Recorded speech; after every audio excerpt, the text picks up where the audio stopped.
In 2022, nearly half of all American schools claim to have provided students with presumably sufficient mental health resources, and almost 40% claim to actually give treatment to students. So we asked our own, and in discussing the topic of mental health with JHS students to better understand how effective these resources are in our school, we found that most didn't really know much of or care about any of it in the first place. Jefferson, along with most American schools, mandates that there be some form of mental health or suicide prevention program implemented in classrooms. Our schools is currently 7 Mindsets. Do you find these programs to be helpful to you? Not really. Generally, probably not. As we've gotten older, people just don't care anymore. I mean, I guess so. But not really. No, I don't. The videos are kind of boring. Honestly, I didn't even know it was called 7 Mindsets. I know what the 7 mindsets are, but I think they're boring. And while for many people, our mental health resources are admittedly not considered something worth time or serious attention, for some, the outdated nature of them causes more frustration than boredom. Autumn Bingham, for example, is a student who even prior to interviewing, we knew had a firm opinion about the topic and a distaste for the way our school approaches it. I think that they're put in place for a good purpose and that they have good intentions behind them. A lot of it is about emotional intelligence, which I do think is an important topic to teach, but a lot of the times the lessons are tone deaf and just completely inappropriate at times, especially in lessons in really heavy topics considering suicide or mental health issues. And I know that high school is a really difficult time for people with mental health issues. And people who do commit suicide, the mindsets that we're forced to do puts a blame on somebody. And I don't agree with that. And Autumn wasn't alone in her perception of the 7 Mindsets and other suicide prevention programs we've been shown. Of the people that have paid any attention to the cheesy surface-level videos and lessons, the most common criticism of it wasn't just the corniness, but also the sense of responsibility and expectation placed on kids encountering these situations. Kind of repeating myself. When I was first entering teaching, the big buzzword was grit. And it was this study of building resilience as this kind of means to raise students up, teaching them coping mechanisms, teaching them to sort of power through things. It was based on research by Angela Duckworth, initially designed to target children of affluence who might not have necessarily ever gone through any sort of adverse childhood event.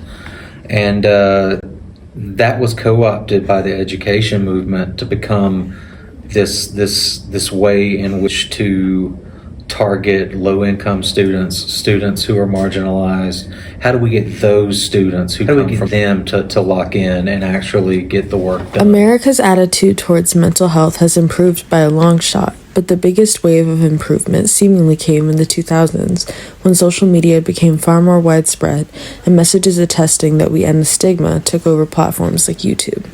It was around this time period that grit and other similar movements really began making their way into our classrooms. But we're still here. We've somewhat dismantled the stigma around illnesses like depression and anxiety, yet the percentage of youth struggling with both doubled in the years 2021 and 2022, with an even higher percentage of suicidal thoughts among marginalized groups. We've acknowledged the teen mental health crisis, but when we've been reusing the same message of awareness for nearly 30 years now, acknowledgement is no longer enough. So it depends on the school's involvement in those programs. So if they implement a program, they're engaged with it, they're assessing, okay, how is this doing, how are people responding to it, what's working, what's not working, then it'll probably be a good program. If it's a set and forget it thing where they took a program that, they created it 30 years ago and they're still using the same materials and everything they're not looking at what the program's actually doing, but they're just checking a box, then it's not going to be as effective. It'd probably be a disservice if anything. We have a day once a week. It's Wednesdays. We don't really focus on it a whole lot because we're seniors, but the grades below us still have these mindfulness Wednesdays, where they watch videos, short little 5-minute long videos or 10-minute long videos covering social emotional learning. The kids we interview don't pay attention to it, and so it feels like sometimes any benefit that we could really get from it isn't there for some reason, I guess, in a way that it's packaged maybe. Yeah, and then it kind of sounds like maybe, and that's part of the assessment of the program, is to implement something, but is it working? So It seems more than apparent that our school's program simply isn't working. To really help someone, you have to like talk to them and, you know, actually help them through what's going on, and some videos aren't gonna do that. And although this was the general opinion of every expert and student we spoke to, It felt a little too forced, and I don't think it's really helping anybody.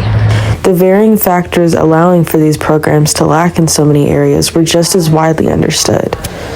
It's not that our school system developed these programs with anything less than good intentions, but more so that staff and counselors are being asked to make room for these good intentions in a system that isn't really designed to have a whole lot of capacity for it. Situational on the student. I don't necessarily think a program is inherently beneficial or harmful.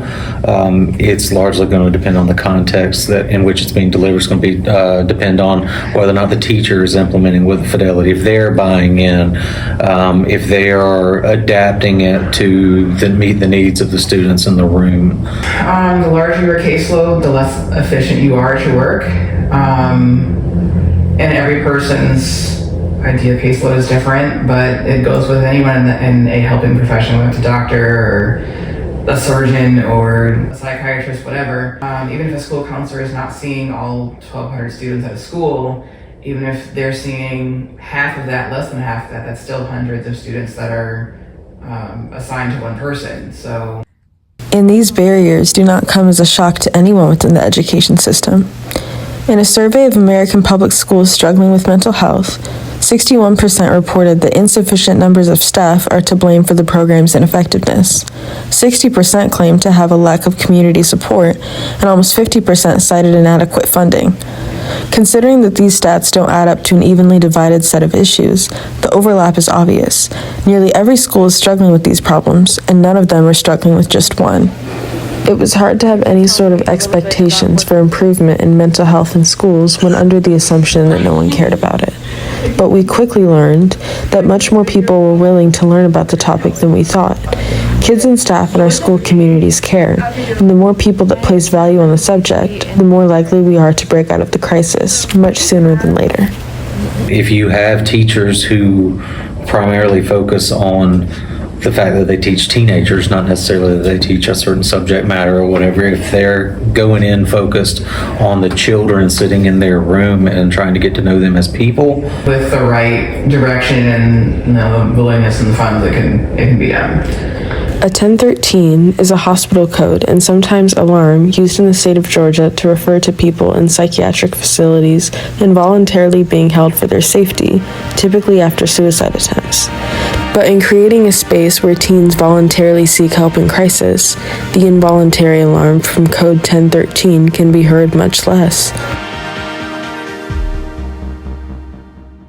First recognized as an issue within the, we can just say states to shorten that up, within the states, America's approach to... You always have to argue with me. I'm getting so tired of it. I get it anyway. What? Excuse you? They're not the brightest. It's just the people in our class.